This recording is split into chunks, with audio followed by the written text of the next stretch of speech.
Okay, welcome to the inside of my set here. I'm feeling a little vulnerable because I don't really know how to use this software, but I'm having a lot of fun building this out and learning as I go. Um, I've updated all of the textures based on that style framework I was doing, so that's what's going on here. I also added, let me see if I can, so here I just added this like kind of crazy background matte so that when we go into the camera it shows up on these window reflections. I think that's pretty cool to be able to have that kind of like added depth going on. Here is that plane with the animation going on. You can kind of see them trucking along. And when I freeze on that, crisps up a little bit. But so one of the things that I was counting on that is kind of happening nicely is this reflection. Oh my gosh, what have I done? This reflection that happens.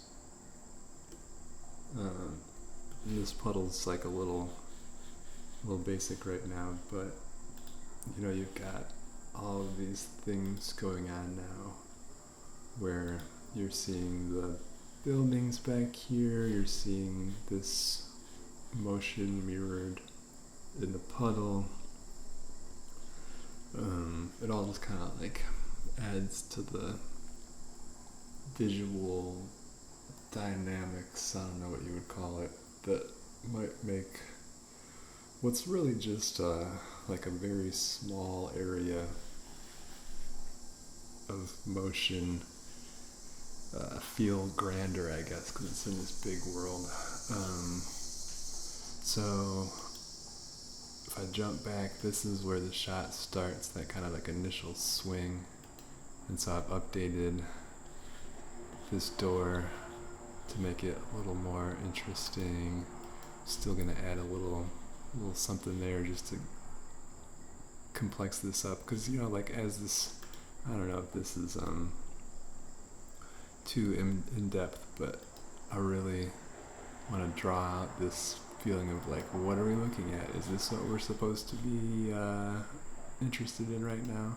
And as it continues to turn, you know, you'll start to see stuff going on in these windows that are moving. And then just as that cracks right there, all of a sudden that bright white is going to hopefully just like draw your attention all of a sudden. Which reminds me, I did figure out the word I was looking for was bloom for the this light has that kind of like glow to it. I haven't figured out how to do it in the cycles renderer yet, but that's kind of what I'm imagining for so all of a sudden you have this light source and you're like, what is that? What's going on? And then the headlights start to come into view. So it's kind of like now your focus really should be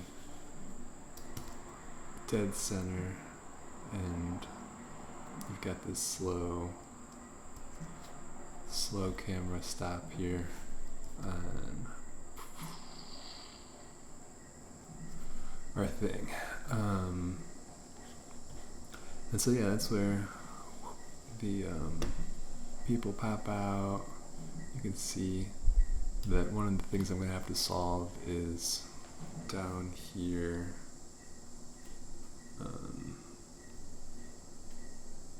That plane of animation is physically, once you see the reflection, it's not registered, because I just registered things to be, you know, to line up where the camera is, but the reflections don't line up. So I might have to go and do something creative there. But anyway, yeah, it's cool to have that. I love what's happening here. The car is a little boring. I'm trying to figure out if I need to just come in and fake some more kind of like matte illustration things that the car windows will reflect. But yeah, quick look into maybe, oops, turn off reflective surfaces, turn off. So, quick, just look at the set. So much more comfortable now that it's not glitching out all the time. I've started playing around with these more kind of like complicated textures. They're not really that prominent, but I'm having fun just kind of experimenting. This was a trash bag that is, other than the car, my most complicated model. I'm pretty pretty proud of this trash bag. And got these wires going on that kind of give it some more depth. Come on. But yeah, all this stuff is just getting crispier, getting weirder. I'm kind of trying to bring it home. Oh, and this little sign used to be red, but I kind of muted it down and did a little Easter egg drawing of the Space Explorers island from that first one. Thought that would be I don't know if you could really see it from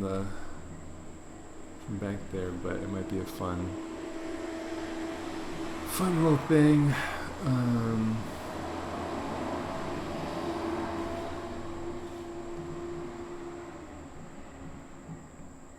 So just to give you an idea about how I'm texturing this stuff, because I've said before, there's not really like a light source or anything. It's all in the textures. So like, let's say you've got this shape here. It's just kind of like a box with a recess, and I cut off all the chunks that I don't really need. That doesn't help me very much. Maybe if I go into edit mode, UV. Yeah, so here is kind of the way that I've laid out the, unwrapped it so that this square is the window. These 4 squares are those sides of the recess. Then over here it's like the main building. I've separated that top section just to know where to start a new color. And then this bottom part is obviously just black out because you can't really, it's all in shadow. And these red lines are for, you can kind of like tell it where you want the seams to be. So I've said like, okay, I want this middle section just to be one piece on its own to make it simpler. And so when that's why this whole section is here instead of trying to figure out how to be a part of that. Anyway, so then you come over to my texture folders where, what's that one called? Left extrusion. So here's the exported, let's see. So yeah, this information is getting exported to whatever, it's like a PNG with the transparencies. And then when you open that up into your image making place, And also, then you just get your palette out and you scribble in your stuff. So this is going to open up here too. I'll bring this over. And so that's how it lines up. Now I've got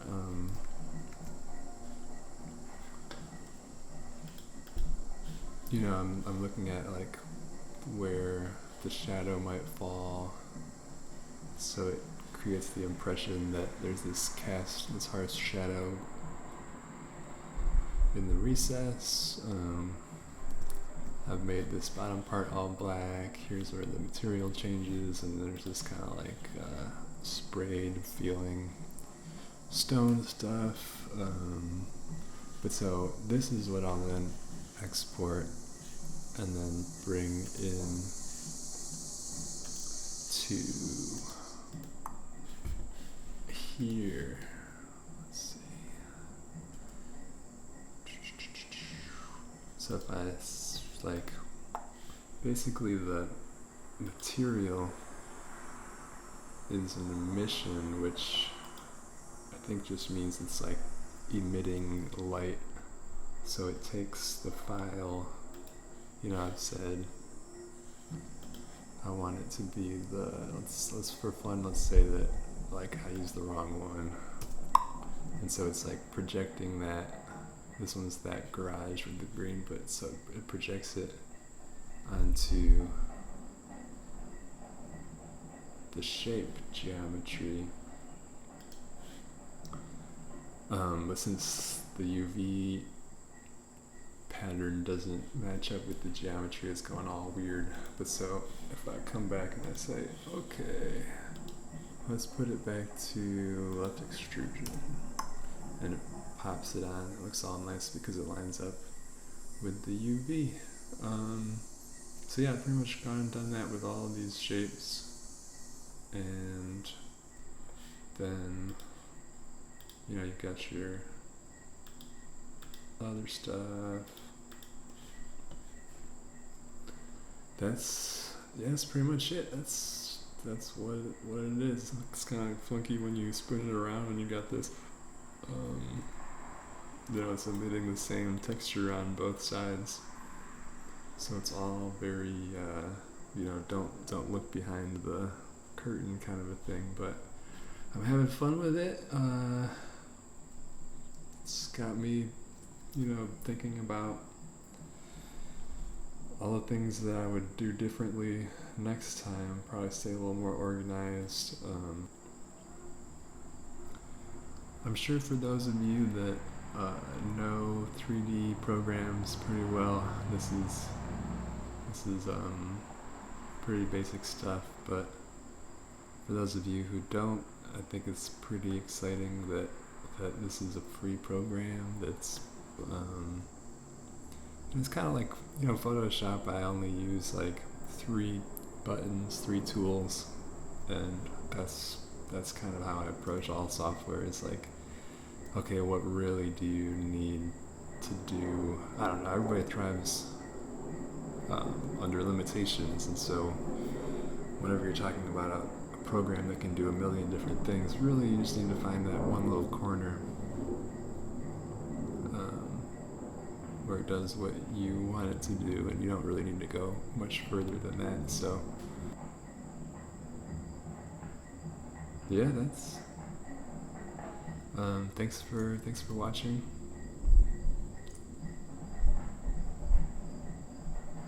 I can hear the Eastern Michigan marching band practicing out my window. I think the school year's starting up. It sounds like there's a metronome that's blasting over everybody. I checked, it's 120 BPM, which is the heart rate of an elevated, exercising human. It's no coincidence that a lot of dance music and marching bands would be at that tempo. A little fun fact. All right.